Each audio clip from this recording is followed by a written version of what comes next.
నమస్తే అండి. Welcome to Dharani talkies. మీకు ఎవరి ద్వారానో ఈ వీడియోలు చేరుతూ ఉంటే దయచేసి సబ్స్క్రైబ్ చేసుకుని చూడండి. అప్పుడు మీకు ఇంకెవరు పంపక్కర్లే, మీ దగ్గరికి అవే వచ్చేస్తాయి. మీకు నచ్చితే, ఎవరికైనా ఉపయోగపడతాయి అని భావిస్తే మీకు తెలిసిన వాళ్ళకి షేర్ చేయండి.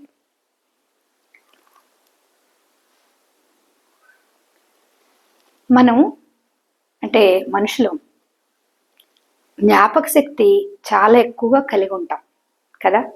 మనందరికీ జ్ఞాపకాలు ఉంటాయి. నిజం చెప్పాలంటే ఈవేళ ఇలా గడుపుతున్నాము అంటే కొన్ని వేల వేల గతాల గంటల జ్ఞాపకాల సమూహమే మనం కదా. ఆలోచించండి, ఈవేళ మనం ఉన్నాము అంటే ఎప్పటిదో అలా తీసుకొస్తూ ఉంటాం కదా.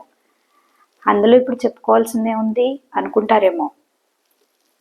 మనం ఎలాంటి జ్ఞాపకాలని కూడా మోసుకురావాలి, కూడా తీసుకురావాలి, కూడా తెచ్చుకోవాలి, కూడా ఉంచుకోవాలి అంటే మనం ఎప్పుడూ కూడా మనం బ్రైట్ సైడ్ ఆఫ్ అంటే మంచి జరిగిన జ్ఞాపకాన్ని మనతో తెచ్చుకోవాలి.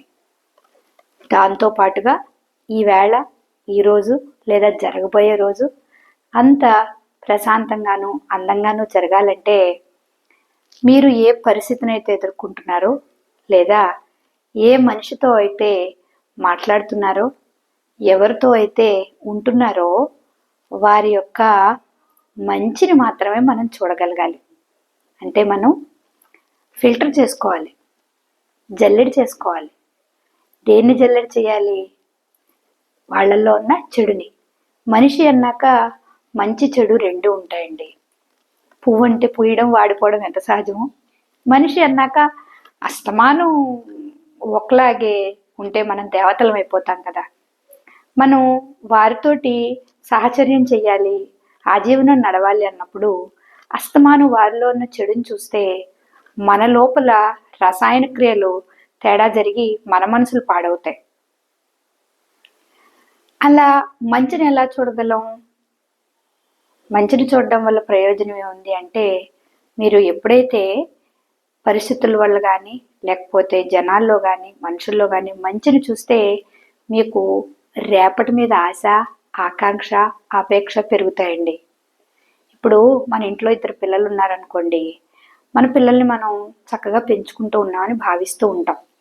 ఏ న్యూస్ పేపర్లోనో లేకపోతే టీవీలోనో పక్కింటి వాళ్ళ ఇంట్లోనో పిల్లలు ఆ తల్లిదండ్రులను ఎదిరించి వారి దగ్గర ఉన్న ఆస్తిని తీసుకునో, డబ్బులు తీసుకునో, బంగారం తీసుకునో వాళ్ళని సరిగ్గా చూడకుండానో బాధ పెడుతూ ఉంటుంటారు కదా.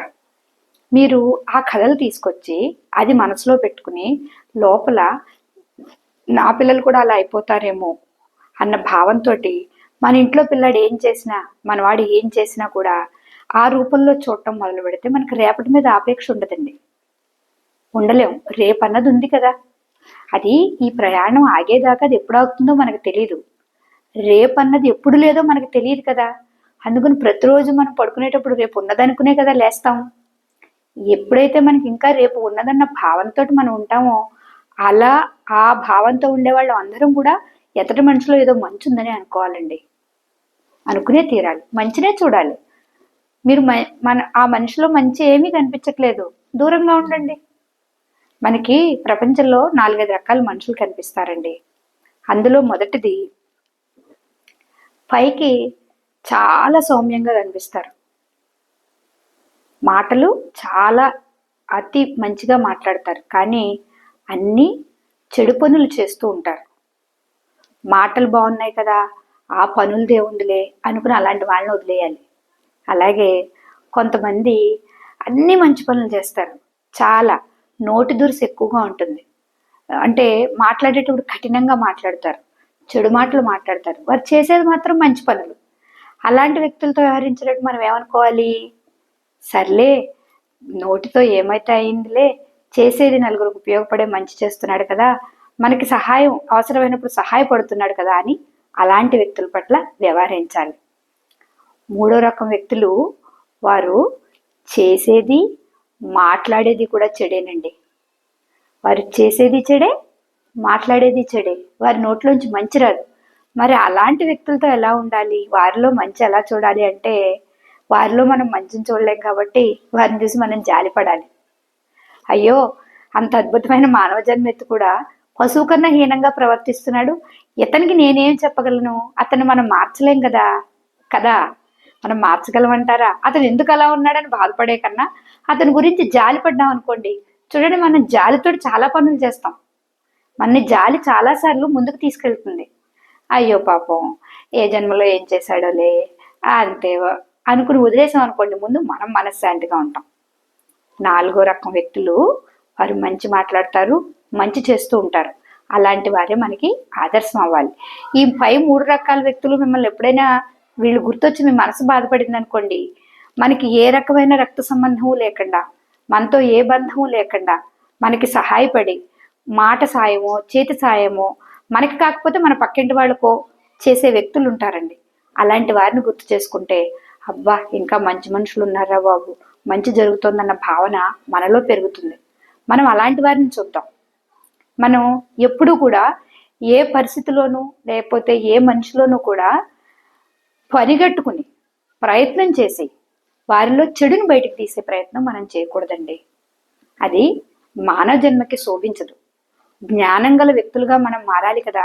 అజ్ఞానుల్లాగే ఉండిపోతే ఎలా? కట్టు బొట్టు మాట, తినే తీరు, కూర్చునే పద్ధతి బోళ్ళు మార్చుకున్నాం, రోజు రోజుకి మార్చుకుంటూ ఉన్నాం. ఎక్కడ ఆది మానవుడు ఒంటి మీద బట్టలేని మానవుడి దగ్గర నుంచి, ఎక్కడ సొంతిల్లు కట్టుకుని అందంగా అలంకరించుకుని బతికే మానవుల దాకా వచ్చాం. మరి మనలో ఉన్న చెడు లక్షణాలను కూడా మనంతటా మనమే చీపురుతో ఊడ్చి బయటపడేసినట్టు పడేయాలి. మన లోపల ఆలోచనలు ఎవరూ పడేయలేరు. ఇదంతా మన లోపల మన ప్రయాణం. ఈ ప్రయాణం మీరు ఇలా చేస్తే మీ చుట్టూ వారికి మీకు కూడా చాలా మనశ్శాంతిగా ఉంటుందండి. ఆలోచించి చూడండి. మనం ఎప్పుడూ కూడా మనిషిలో లేదా వ్యక్తిలో మంచి ఏముందో అది వెతికే ప్రయత్నం, మంచి ఏముందో అది మాట్లాడే ప్రయత్నం, మనకు జరిగిన మంచి ఏముందో దాన్ని గుర్తుపెట్టుకునే ప్రయత్నం చేద్దాం. దీని గురించి ఒకసారి ఆలోచించండి. Thank you.